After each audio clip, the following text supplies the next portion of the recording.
Hey everyone, Laszlo Montgomery here, coming to you as usual from the ChinaHistoryPodcast.com.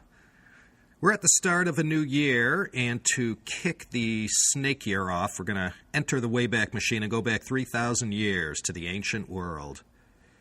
I was coming back from Frankfurt a few weeks ago, and whilst killing time in my economy seat, I perused the selection of movies and TV shows, and of course I trolled for any history-related documentaries Lufthansa might have in their video entertainment system.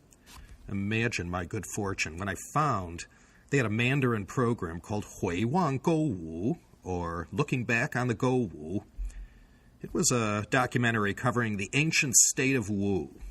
So that was the sudden bolt of inspiration behind today's episode. Now I have to admit, I got confused for a moment because there's more than one single Wu period in China. There was this state of Wu from the spring and autumn period. That is our primary subject for today. Then there was another Wu state, this one called the Kingdom of Wu, or Sun Wu.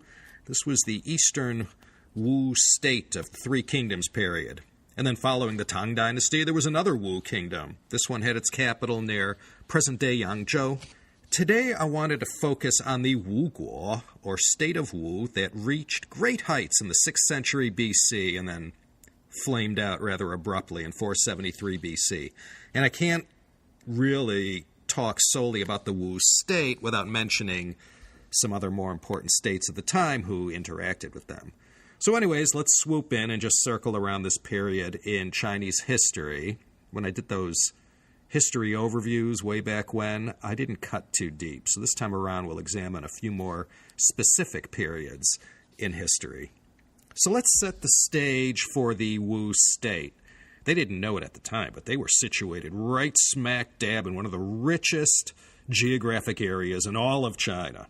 This was China's land of plenty, if there ever was one. If you look at a map of China and zero in on this Jiangnan region, as it's called, you could tell right away a lack of water was never going to be their problem.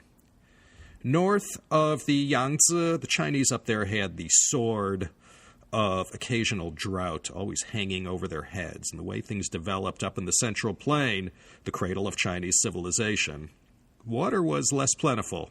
Not down in Wuguo. This was the lower reaches of the Yangtze, the Changjiang, where it lets out into the East China Sea. It covered the areas of Lake Tai, Wuxi, Suzhou, Changzhou, Shanghai, Nanjing, Hangzhou, Shaoxing, Ningbo, Jiaxing, and some parts of northern Zhejiang. Basically, in a nutshell, southern Jiangsu and northern Zhejiang, with a little bit of Anhui and Jiangxi in there. It was a land of plenty, not only in its abundance of water, but in agriculture and natural resources as well. I think I mentioned this in a previous podcast, but there was an old Chinese saying that as long as the Wu state had a good harvest, all under heaven could be fed. Because of the abundance of water and being on the ocean and all, the people of the Wu region incorporated the sea and the rivers and lakes into their world. 18 centuries after the Wu state fell, it was here where the Yongle emperor built all the treasure ships that Zheng He and his admirals sailed on the 7 voyages to the west. The earliest Chinese flat-bottom boats, called junks, with those iconic sails, first mentioned in the Han Dynasty, were a Wu invention that came from this time. The Wu state was one of a couple hundred or so fiefdoms that arose during the Zhou Dynasty. The Western Zhou, if you recall, began with Zhou Wuwang's victory over the wicked king, Di Xin. His Shang Dynasty troops fell to this future Zhou Dynasty co-founder at Muye in 1046 BC. The Western Zhou had a nice 275-year run after that until things came to an end and the capital was moved in a hurry to the east to Zhengzhou and later to Luoyang. And this is the beginning of the Eastern Zhou Dynasty. And if you remember from way back in CHP 17, this Eastern Zhou period is more commonly known as the Spring and Autumn and Warring States periods. The Spring and Autumn period ran roughly from 770 to 481 BC, depending on who you ask and what sources you read. This first half of the Eastern Zhou was the golden age of Chinese philosophy. Confucius and Lao Tzu lived during this period. The 100 schools of thought thrived during this time of relative upheaval in China. These 100 schools of philosophy got whittled down to 9, and these 9 truly formed the inner core of Chinese classical philosophy. The best known, of course, were Confucianism, legalism, and Taoism. Back in the Bronze Age days, mankind hadn't yet figured out how to project power over long distances. Yeah, you had the beginnings of empires in Babylon, Assyria, and later Persia. But back then, the last half a millennium before the Common Era, the farther one got from the center of power, the more the reliance there was on other allies to do the fighting and administering for the conquering king. Relationships were everything. This was particularly so for the Zhou dynasty kings. The old-fashioned way to project power was to take all your competent relatives and most loyal and trusted generals and give them land surrounding the capital, and that's how these vassal states were created. If you brought down a neighboring or distant state, you took someone you trusted and set them up there. And no one could marry from within the clan. So, Li couldn't marry Li, Chen couldn't marry Chen.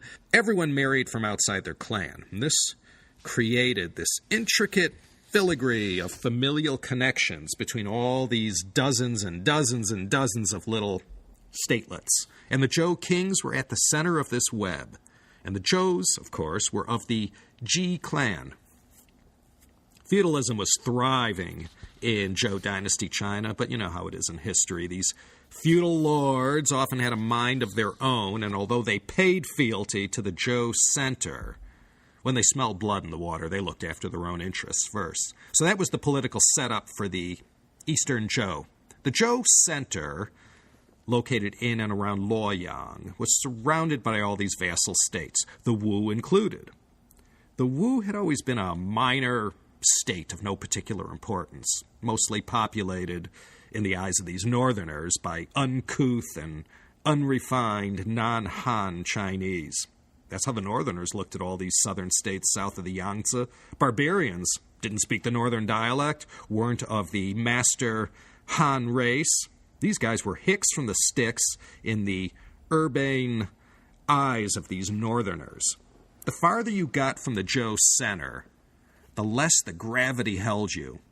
So these kingdoms down in the south, located along the Yangtze River, they had a mind of their own, and some of them didn't even pay fealty to the Zhous, and many of them didn't even want to be part of that world, and their culture developed independent from the gravity of the Eastern Zhou kings. So as I said, these people down in that region, they didn't even speak the language of these northern Chinese. We call this northern Chinese language Mandarin, or Putonghua. But these southerners, located near the lower reaches of the Yangtze, their dialect, which today we know as the Wu dialect, it didn't sound anything like Mandarin. Of this Wu language, Shanghainese is the best known and most widely spoken, but everyone in that region spoke one form or another of this Wu dialect. When my peoples at the head office in Ningbo talk amongst themselves in their Ningbo dialect, which is essentially the same as Shanghainese with a few twists, I can't understand a thing. Doesn't sound anything like Mandarin. I have no point of reference listening to them. Not a single word can I recognize. The big three kingdoms down in the south, since about the 8th century BC, were the Chu, the Wu, and the Yue. They stayed connected to the Zhou, but did their own things too, like everyone else.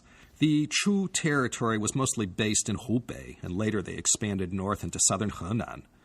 They were mostly located in the middle reaches of the Yangtze River. Wuhan is Chu territory. The three strongest of the kingdoms in the north, in the Chinese-speaking part of China, were the Jin in Shanxi, the Qin in Shanxi, and the Qi in Shandong. Lu was also in Shandong, but they were quite small and not powerful. It was in the state of Lu, at this very time, that Confucius was serving as an official. Jin and Lu were the two richest states and had more advanced economies. The two strongest militarily were the Jin in the north and the Chu in the south. This is still the Bronze Age. Iron won't come till well into the Warring States period. So these guys are fighting with swords and weapons made from bronze and other known alloys of the day. This was the time of Carthage, the kings of Rome, the Golden Age, and Athens, and the start of the Persian Empire that would culminate with the conquests of Alexander the Great. To the east of Chu were the Wu and Yue. The Yue were south of the Wu, mostly in Zhejiang along the coast. Like the people of Wu state, the Yue were also a seafaring people who also knew their way around the lakes, rivers, and tributaries. Their capital was near present-day Shaoxing. The Yue people were the original inhabitants of the area. They came from closer to Southeast Asia and had migrated to this area over the millennia. We mentioned these Yue people in the Hong Kong History Part 1 episode. These collective tribes were known as the Bai Yue, the 100 Yue. So these Yue people of the region were the earliest inhabitants of not only southern China, but the Wu and Yue states as well. The Liangzhu culture is credited to these Yue people. This was probably the last Neolithic culture in China. They were from around 3400 to 2250 BC and were located between Ningbo and Hangzhou. They were considered very advanced for their time, even surpassing what was concurrently developing in the north, where China was just starting to come into being. This was the prehistoric age of the San Huang Wu Di, the 3 sovereigns and 5 emperors. Lots of artifacts dug up, but the story is still being told. In 597 BC came Chu's big moment. At the Battle of Bi, the forces of their king Duong defeated the Jin forces. This is just outside the ancient city of Zhengzhou in Henan. This really puts Chu into the big leagues because the Jin had always been considered the team to beat. Chu culture, as I mentioned in a previous podcast, was the first to begin to blend the best of the cultures of the north and south. They mixed with the northerners first and absorbed a lot of the best of northern Central Plains culture. There have been a lot of Chu artifacts dug out of the earth in the past 100 years or so. They were quite prolific and left behind a lot of these bronze sacrificial vessels and bells. With the defeat of the forces of Jin, the Chu became a major force to contend with. Their arch-enemies were the Wu, who bordered their lands to the east. They had always been at each other's throats, mostly over territory and access to the treasure trove of rich minerals and ores under their lands. Where did the Wu come from? They were Yue people, as I said, and if you had to slot them somewhere, I guess we can put them in the semi-barbaric category, which leads us to the story of their founding. This concerns the story of Wu Taibo, known mostly as Taibo. Taibo was the eldest son of the Zhou king, Zhou Taiwang, who is credited with the founding of the Zhou clan during the Shang Dynasty. He's also known as Gugong Dan Fu, or Count Dan. Like all the Zhou kings, as I said, he is surnamed Ji and is also known as Ji Dan Fu. He had 3 sons, Taibo, Zhongyong, and Ji Li. Taibo was next in line to the throne, but his father asked him if he would forsake the throne instead for his youngest brother, Ji Li. They wanted to groom Ji Li to be the new king because Zhou Taiwang wanted his grandson, Ji Li's son, to be the next king. But he needed Taibo and Zhongyong out of the way in order to do this. Taibo dutifully and formally renounced the throne, and as a show of respect for the new heir, Ji Li, together with Zhongyong, they fled the lands of Zhou. Now, this act of dutifully listening to his father and making such a huge sacrifice is going to immortalize Taibo in the eyes of the Confucians. They made a lot of hay about this act of devotion and filial piety. Zhou Taiwang's grandson, by the way, whom he had considered so special, was none other than Ji Chang himself, who we know as King Wen of Zhou, father of both Ji Fa and his brother Ji Dan. These two are better known as Zhou Wu Wang, King Wu of Zhou, and the revered Duke of Zhou. Taibo and Zhongyong head south, and you guessed it, they decided to settle in the region around Lake Tai, right around Wuxi. Sima Qian, who I have to credit with most of the details, really goes into a lot of detail about Taibo and Zhongyong's time amongst the Yue people who, as I said, inhabited the region. Specifically, these were the Jing barbarians. Taibo and Zhongyong adopted their customs, their dress, their rituals, and blended in with their culture. He adopted a local name, calling himself Go Wu. Taibo and Zhongyong soon gained acceptance and assumed leadership in the tribe. Taibo died without an heir, and his brother Zhongyong took over the leadership of the Wu as their second king. This sort of encapsulates what Sima Qian said, and he was speaking something like 1,000 years after the fact. So there's a lot of genealogy, but not a lot of pork on those bones. This was 3,000 years ago, after all. Taibo is considered not only the father of the Wu state, but also the father of the entire clan of all people surnamed Wu. This is the second tone Koutian Wu, the character that has the heaven on the bottom and the mouth on the top. His tomb in Wuxi is considered a mecca for all Chinese surnamed Wu, using this character. As I said, Taibo was revered by Confucians, and it's suspected that this story of Taibo might have been written by them in a self-serving kind of a way, trying to construct some perfect model for future generations to follow and that the Confucians might call their own. From time to time, you'll see this kind of thing happen where some heir to one throne or another in China will give up his chance and flee instead or live in exile. So Taibo and Zhongyong mix with the local people of the future state of Wu, and they bring them all the best that they could bring with them from the lands of the Yellow and Wei River valleys. He fast-tracked the people of Wu to a higher level of sophistication. In time, he guided their culture into something that might be more recognizable to a northerner. But as Sima Qian makes it clear, none of these northerners looked at the Yue people of Wu as anything except barbarians, even at their height. So they had to work harder than the next kingdom and were hell-bent on getting the acceptance and respect that they thought they deserved. So this is the ontological derivation of the myth or the legend of these Wu people, these present-day Shanghainese, Ningbo, Hangzhou, Suzhou people. 584 BC, the powerful Jin, nursing their wounds after the Battle of Bi in a classic move to outmaneuver their rival in Chu, attempt an alliance with Wu, using the connections of a defected Chu minister, also bent on revenge. I don't know how many stories of revenge there are in the Shiji or throughout the entirety of Chinese history, going all the way to the present day, but it sure seems like a popular theme that always makes it into the history books. The king of Jin sends this Duke of Shen to Wu and sets up this Jin-Wu alliance. He brought them chariots and taught them all kinds of as-yet unknown military techniques. But most remember this Duke of Shen as the guy who put a bug in the ear of the Wu king to go take his best shot at defeating the Chu to the west. The Duke of Shen let the Wu king know these northern kingdoms up in the land of Zhou, they looked at the Wu as merely a lowly vassal state of the Chu.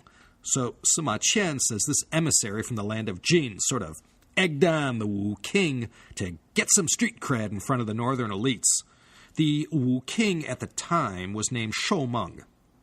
He had done a bit of traveling in the north and had visited the state of Lu, Confucius' state.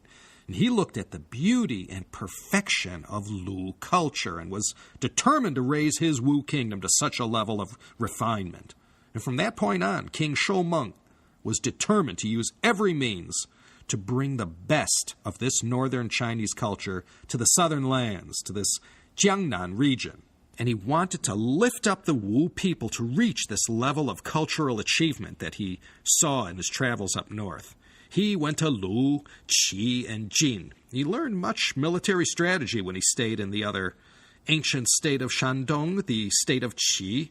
These two states, there was Lu to the south with its capital at Qufu, and then the larger of the two was the state of Qi to the north, and its capital was at Linzi, which is where present-day Zibo is located. These were the two kingdoms of East Shandong province. That area is sometimes called Qi Lu Liangguo. From the Jin, King Shoumeng also learned a great deal, and he brought all these ideas back to Wu. And so began the transformation of Wu state into a new kind of experiment. Like Chu state, it soon blended the best of the South and the North. But Wu, with its rivers, lakes, and proximity to the East China Sea, began to be viewed as a kind of symbol, a California, if you will, where you could go and start all over in a whole new kind of environment where anything was possible. A lot of northern aristocrats, military and political figures made their way down to the south. Others from lands out west also found a refuge in Wu. One such man was Wu Zixu. He had fled from his homeland in Chu.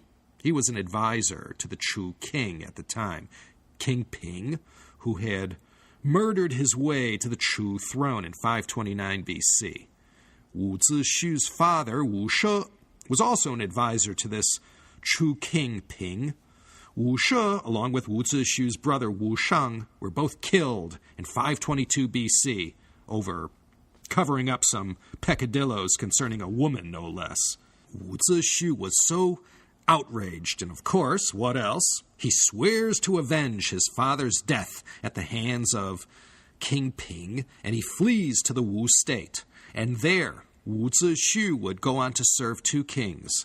While serving in Wu, Wu Zixu recruited a military strategist from Qi state up in Shandong. This man's name was Sun Wu. Wu Zixu brought him down to the lands of Wu, and there Sun Wu settled down.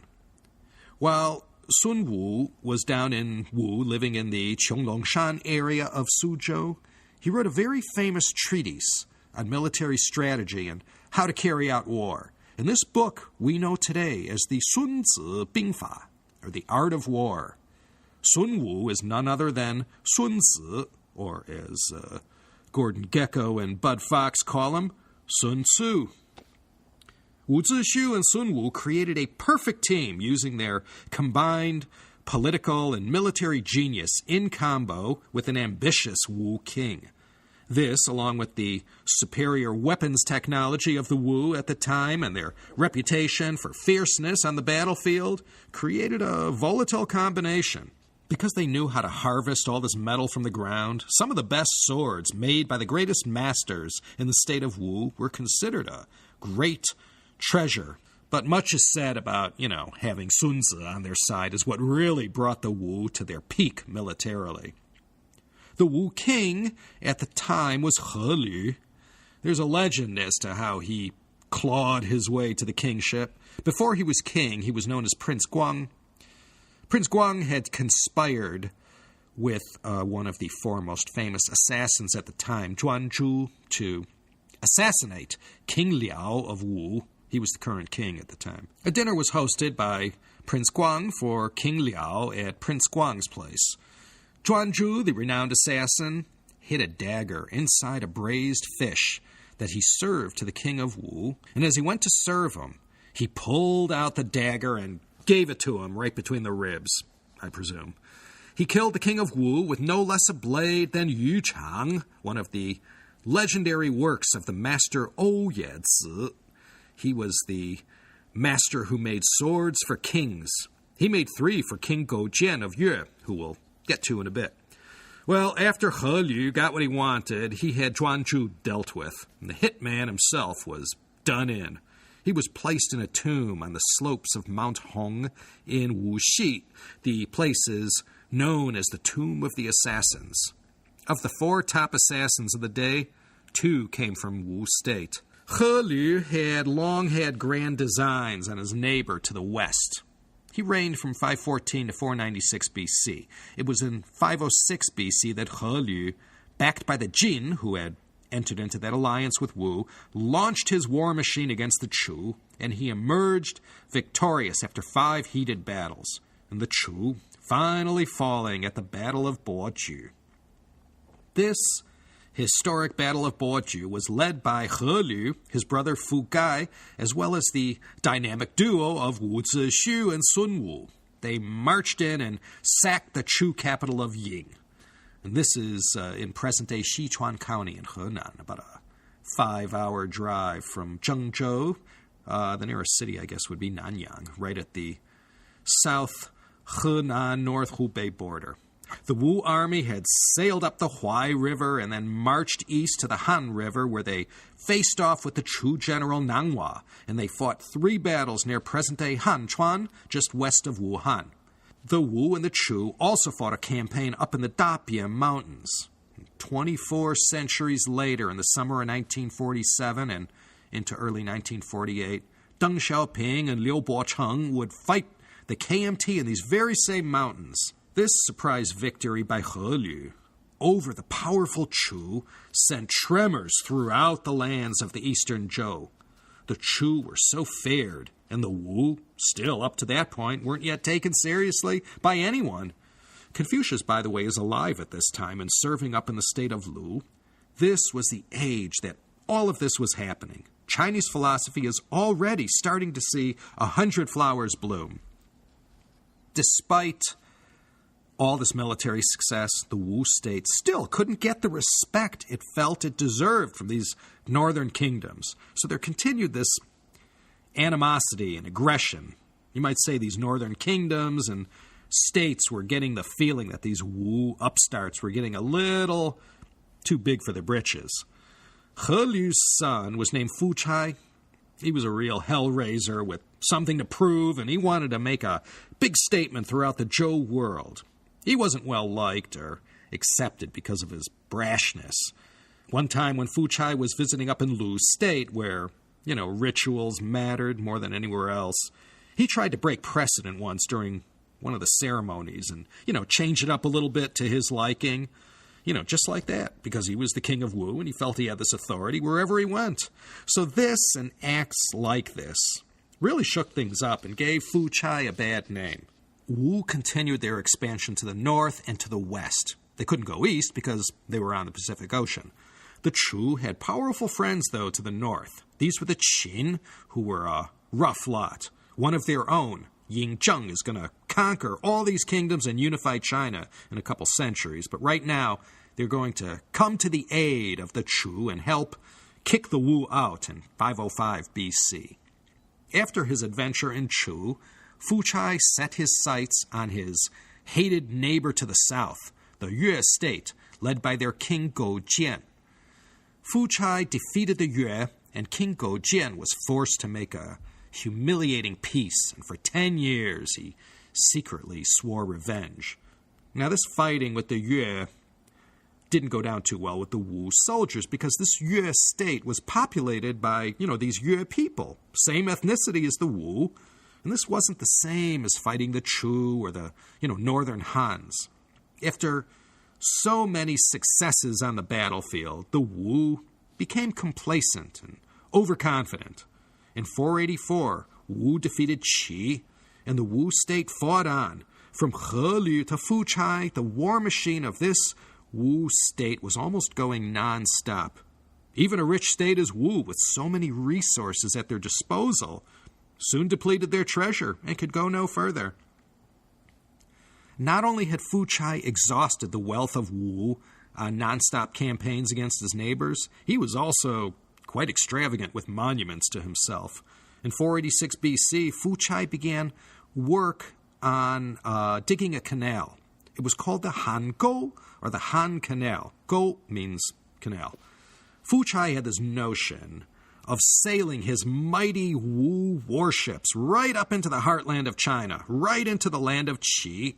He figured all he had to do was dig this canal.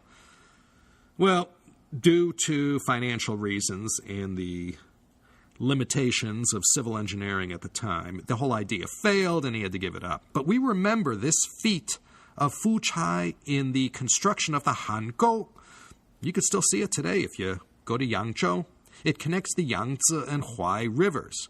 When the Sui emperors Wen and Yang built the Grand Canal in the early 7th century AD, all they had to do was continue on where the Han Go left off. So Fu Chai sort of got it started for them. Another signature monument, this one to Fu Chai's extravagance and waste, was the Guanhua Palace in western Suzhou. There's a legend that this was his secret love nest, built for his beloved Xi Shi. Xi Shi was one of the 4 beauties of ancient China. the 四大美女. They were Xi Shi, Wang Zhaojun, Diao Chan, and Yang Guifei. Xi Shi came from the land of Yue. Her life is immortalized in literature, art, music, and Chinese opera. She was a plant by the king of Gojian of Yue. The king had been advised to send the finest beauties of Yue to Fu Chai to mesmerize him and distract him and capture his heart and mind and lead him down a path of debauchery. His weakness for the ladies was, known by this time. And this is exactly what happened, according to the legend, as many a Chinese emperor would do in the centuries to follow. Fu Chai forsook his affairs of state and focused all his attention and energies to his beloved Xi Shi. As the legend goes, she was so beautiful that when she stared into the river, the fish would behold her beauty and sink to the bottom of the lake, so impacted were they by her stunning beauty. No one knows if Xi Shi ever existed. I can tell you she isn't mentioned at all in the three major historical sources of the day, the Shi Ji, the Zuozhuan, and the Guoyu. But it's a great story, and it surely served its purpose, which was to vilify the Wu state. She is immortalized in Su Dongpo's poem, comparing her to the beauty of Hangzhou's Westlake, forever tying her spirit to that famous scenic wonder of China. Wu Zixu continued to serve Fu Chai well, but Fu Chai didn't like his father's wise minister all that much, and Wu Zixu had stood up to Fu Chai and had advised him against his wishes and told him things he, didn't want to hear. And for this, Fu Chai ordered Wu Zixu to commit suicide. And this the loyal Wu Zixu does, but not before he requests that his eyes be plucked out so that the king could display them on the Xu gate, the Xu men, so that when the Yue overrun Wu, he can be there to see it all happen. And just as Wu Zixu predicted, despite signing an alliance with the Qin and other states in the north at Huangchi in 481, in 473 BC, the Yue indeed overrun Wu, and it was King Gojian of Yue leading the charge, and although it took him 10 years to do it, he finally got his revenge. And Fu Chai killed himself with his own sword, and before he plunged the dagger in, Fu Chai lamented that he had not listened to Wu Zixu's sage advice. In Jingzhou, Hubei, 1965, just as the Cultural Revolution was ramping up, archaeologists there were working near a reservoir and chanced upon 50 or more tombs from the Chu state. And the marquee find at this great discovery was the Sword of Goji, this Yue king. How did they know it was his? The Chu back then, and the Yue as well, they used their own unique script, but it was, translated. And 4 of the characters on this sword said that this specific weapon belonged to the king of Yue for his personal use. Gojian wasn't the only king of Yue, so it wasn't known for sure if it was his or whose, but the general consensus says it was Gojian's. The amazing thing about this Sword of Gojian, as it's called, was that when they discovered it in 1965, after it had laid there below the ground for 2,500 years, since the 6th century BC, when they removed the sword from its outer protection, it was still amazingly sharp and not a single drop of tarnish. It looked exactly like it did the day it was put inside that tomb. It's now on display at the Hubei Provincial Museum in Wuhan. Historians and archaeologists will be busy indefinitely down there. There have been about 5 cities, 73 sites, and 800 tombs filled with Chu culture unearthed there so far, with more surely waiting to be discovered.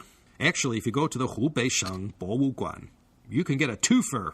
There's also the Spear of Fu Chai that was discovered in 1983. I guess they sort of did the same thing in Wu that they did in Yue. The sword was similarly inscribed with the words that said this sword was made for King Fu Chai for his personal use. So they were indeed actual historical people who had been written about and who left behind artifacts attesting to their life on this earth. The local authorities in the Suzhou area are sinking a lot of RMB into projects to preserve all these antiquities. Suzhou, Wuxi, and the surrounding environs have a lot of stuff from 3,000 years of history, and the cities have played an active role in China all the way up to the present day.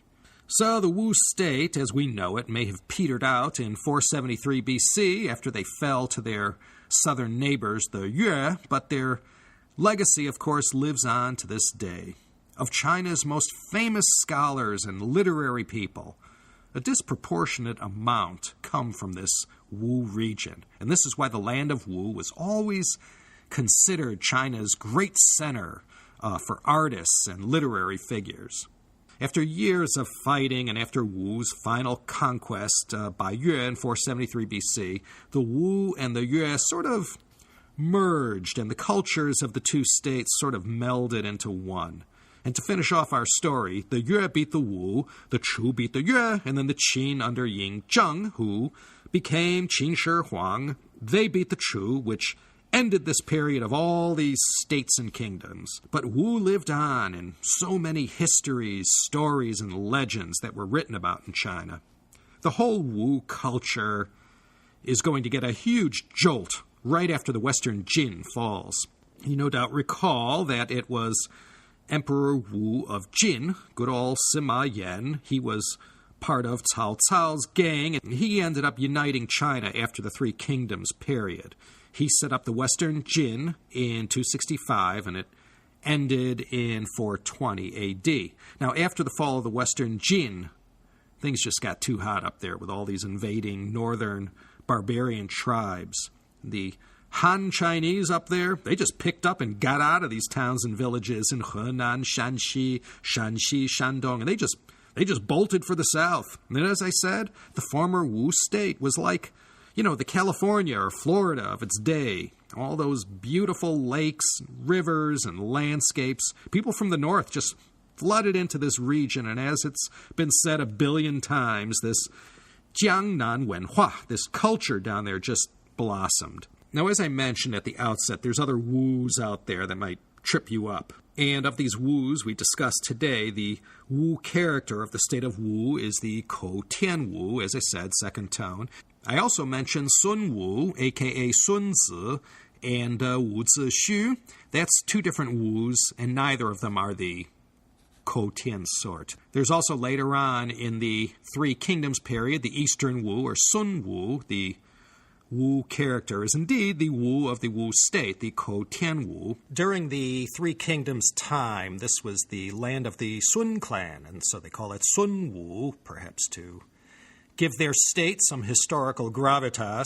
Sun Wu fell in 280 AD to Sima Yan, founder of the Western Jin.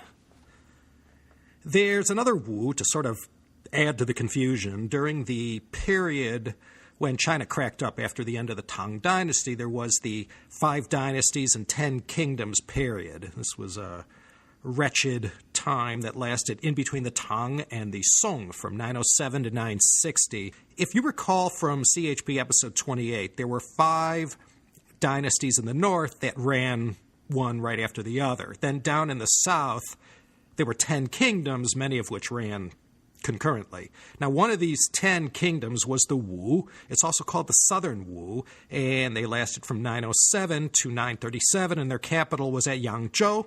This is the Wu kingdom run by the Yang clan. And to take this one step further, during the 10 Kingdoms period, there was also the kingdom of Wu Yue, with its capital in modern-day Hangzhou. This was the Qian family. The Qians, like the Yangs, were all former regional Tang Dynasty strongmen who struck out on their own when the end of the dynasty came. The Wu Yue lands were all in North Zhejiang and Shanghai, so the Wu kingdoms, of course, were based in the traditional Wu lands. I know I threw a ton of Chinese names and terms and whatnot at you. If you're interested to sort out all of these Wus and everything else, go to my website at ChinaHistoryPodcast.com, and you'll see the usual list of terms mentioned in the podcast. There's over 70 terms this week listed, a record here at the China History Podcast. So, that's that. Thanks, Alex, for helping me out with the correct way to pronounce China in Swedish. I said Kina in an earlier podcast, and it should be pronounced Kina. Who knew a Swedish K is our English SH? Thanks, Alex. Jiangsu-Zhejiang-Shanghai died last week. He was one of China's greatest table tennis players. He was the guy who set in motion the whole ping-pong diplomacy thing that helped pave the way for Nixon's visit in 1972. Only Jiangsu-Zhejiang had the guts to go approach Glenn Cowan on that fateful day in Nagoya, Japan. Glenn Cowan, who sadly passed away in 2004, got on the wrong bus at the World Table Tennis Championships going on at the time, and the American bus had already left, and so he hopped on the Chinese team bus instead to get a ride. He sat there on the Chinese bus and no doubt freaked everyone out because, no one would dare speak to him or approach him. This was, 1971. But not Jiangsu-Zhejiang. He went up to Glenn, talked to him through an interpreter, and at the spur of the moment presented him with that little gift of that silk embroidery of Huangshan, and, that had been made somewhere in Hangzhou, and baby, the rest was history. 10 months later, Zhou Enlai was waiting at the end of the steps of Air Force One to greet Richard Nixon in Beijing. What a world. The immortal Jiangsu-Zhejiang, 1940 to 2013. Thanks, everyone, if you made it this far, and thanks, everyone, for all the emails and likes and postings on my CHP Facebook page. I'm sorry I haven't done much with it yet, but I'll keep posting something on that Facebook page every few days to keep you updated on whatever. This is Laszlo Montgomery signing off from gorgeous Claremont, California, right on the easternmost edge of LA County. It's 80 degrees and perfectly sunny here. No smog or nothing, and the mountains look fantastic. What a spectacular SoCal day it is. It's back down to the normal 50s and 60s next week, so I'm enjoying this respite while I can. I'll see you next week, I hope and pray, for another exciting episode of the China History Podcast.